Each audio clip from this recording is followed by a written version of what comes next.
ஓம் சாய்ராம். என் அன்பு செல்லமே, என் அழகான தங்கமே, என்னம்மா உனக்கு உதவி செய்யும் எண்ணம் அளவுக்கு மீறி இருக்கிறது தான். நான் இல்லை என்றெல்லாம் சொல்லவில்லை. அதற்கு எப்பொழுதும் உன்னை வாழவே கூடாது என்று நினைக்கும் உன் பக்கத்து வீட்டில் இருப்பவர்களுக்கு கூட நீ அவர்களுக்கு ஏதாவது ஒன்றென்றால் ஓடிப்போய் உதவி செய்ய வேண்டுமா என்ன? நான் உதவி செய்ய சொல்லியிருக்கிறேன் எல்லோருக்கும். அது நான் உனக்கு சொல்லும் ஒரு விஷயம். ஆனால் உனக்கு துரோகத்தை தான் செய்கிறார்கள். உனக்கு துரோகம்தான் அவர்கள் செய்கிறார்கள் என்று தெரிந்தும் எப்படி தங்கமே நீ அவர்களுக்கு உதவி செய்கிறாய்? தங்கமே, ஒன்று தெரிந்து கொள். உன்னுடைய வாழ்க்கையில் யாராவது உனக்கு துரோகம் செய்தார்களோ, உன்னுடைய வாழ்க்கையில் உன்னை யாராவது கஷ்டப்படுத்துகிறார்களோ, அவர்களுக்கு நீ திரும்ப உதவி செய்ய வேண்டும் என்று ஒரு விஷயம் எப்பொழுதுமே கிடையாது. உன்னுடைய வேலையை பார்த்து கொண்டு நீ இருக்கலாம். ஏன் தெரியுமா? அதன் மூலமாக அவர்கள் வேறு ஏதாவது ஒரு ஆபத்தை உனக்கு கொடுத்து விடுவார்களோ என்ற ஒரு பயம்தான். எனக்கு என்னுடைய பிள்ளைகள் எப்பொழுதும் பாதுகாப்பாக இருக்க வேண்டும்.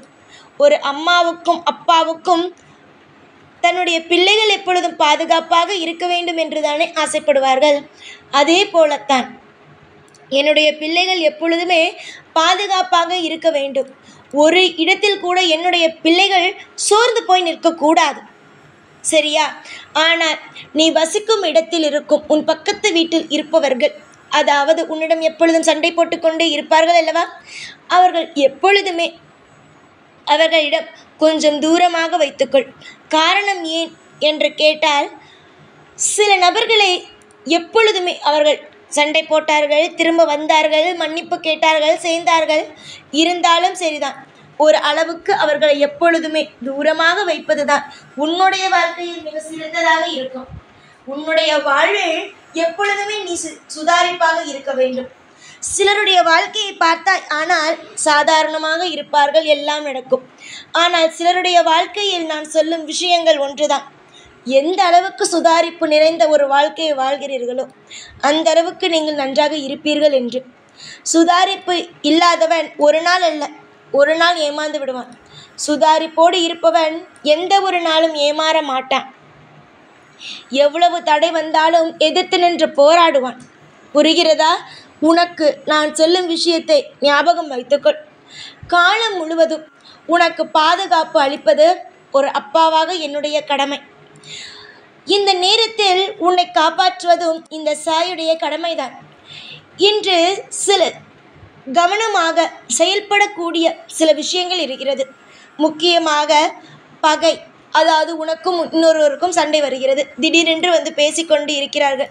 சாப்பிடுவதற்கு ஏதாவது உணவு கொடுக்கிறார்களோ, இல்லை அவர்களுடைய வீட்டுக்கு விசேஷத்திற்கு கூப்பிட்டு ஏதாவது உனக்கு மட்டும் தனியாக நின்று ஏதாவது ஒரு பலகாரத்தை கொடுக்கிறார்களோ, தயவு செய்து அதை உண்ணாமல் இருப்பது நல்லது என்பதை சொல்வேன். எந்த அளவுக்கு இதையெல்லாம் தவிர்த்து கொள்கிறாயோ அது நல்லது.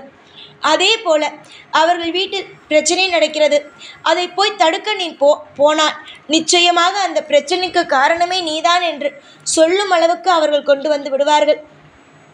அது உனக்கு தேவையில்லாத மன உளைச்சலாக இருக்கும்.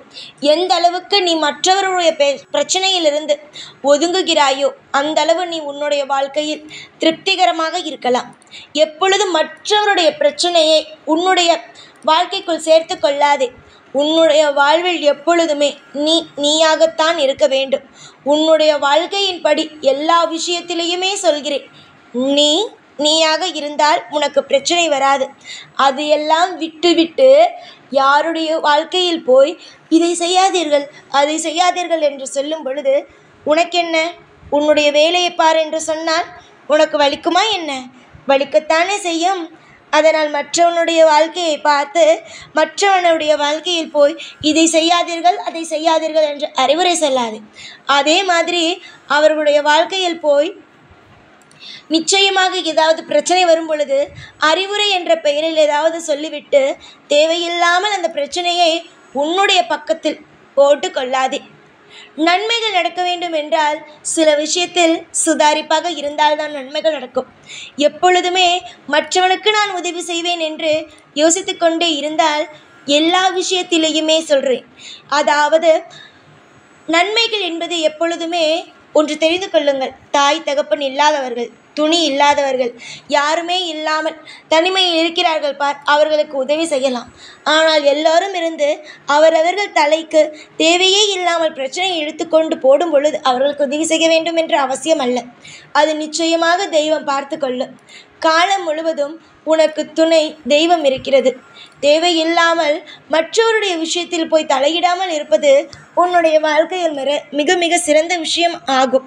நிறைய பிரச்சனையை நீ பார்த்து விட்டாய். இனிமேல் பார்ப்பதற்கு ஒன்றுமே அல்ல. ஆனால் ஒரு விஷயம் இருக்கிறது, சந்தோஷம் என்ற ஒரு விஷயம்.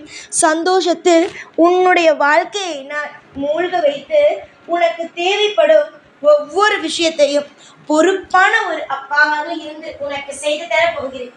எத்தனை பேருக்கு இந்த பாக்கியம் கிடைக்கும் சார்? சாயே வந்து நேரடியாக செய்வது. வசதிகள் இருப்பவர்கள் யாருக்கும் உதவுவது கிடையாது. ஆனால் உன்னை போல வாழ்க்கையில் இப்பொழுதுதான் முன்னேற வேண்டும் என்று நினைப்பவர்கள் மற்றவர்களுக்கு உதவியை செய்து அழகு பார்க்க வேண்டும் என்று நினைக்கிறீர்கள். கண்டிப்பாக உனக்கு நிச்சயமாக நீ நினைப்பதற்காகவே உனக்கு நல்லது நடக்கும்.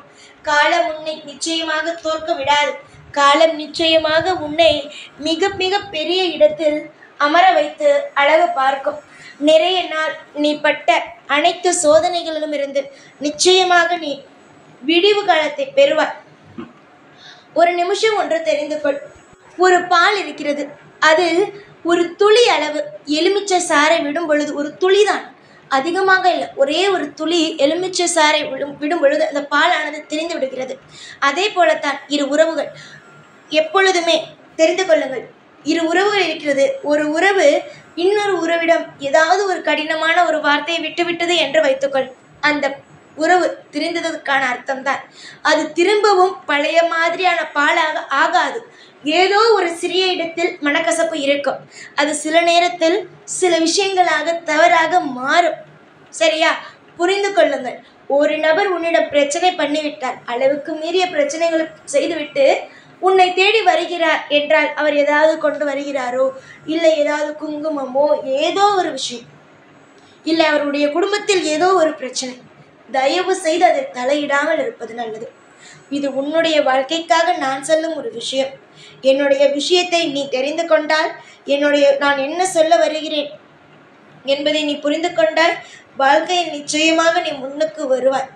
அதையெல்லாம் விட்டுவிட்டு சாய் என்ன சொல்வது, நாம் என்ன கேட்பது, நாம் எப்பொழுதுமே யார் பேச்சையும் கேட்க வேண்டாம். நாமாகவே இருப்போம். என்னதான் நடக்கிறது என்று பார்ப்போம் என்று இருந்தால் என்ன நடக்கும் சொல்? கவலைதான் இருக்கும். அதனால் இனி உன் வாழ்வில் கவலைக்கு இடம் கிடையாது.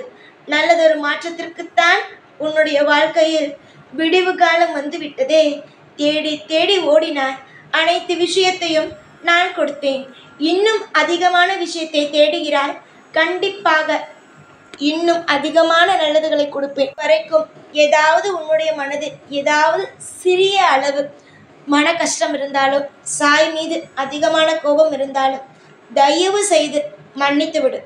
இந்த சாய் நிச்சயமாகவே உன்னுடைய வாழ்வில் அற்புதத்தை செய்வேன். இனிமேல் எல்லா நாளும் எப்பொழுதும் உன் கூடவே இருந்து உன்னை வாழ வைப்பேன். இந்த சாய்நாத். ஓம் சாய்ராம்.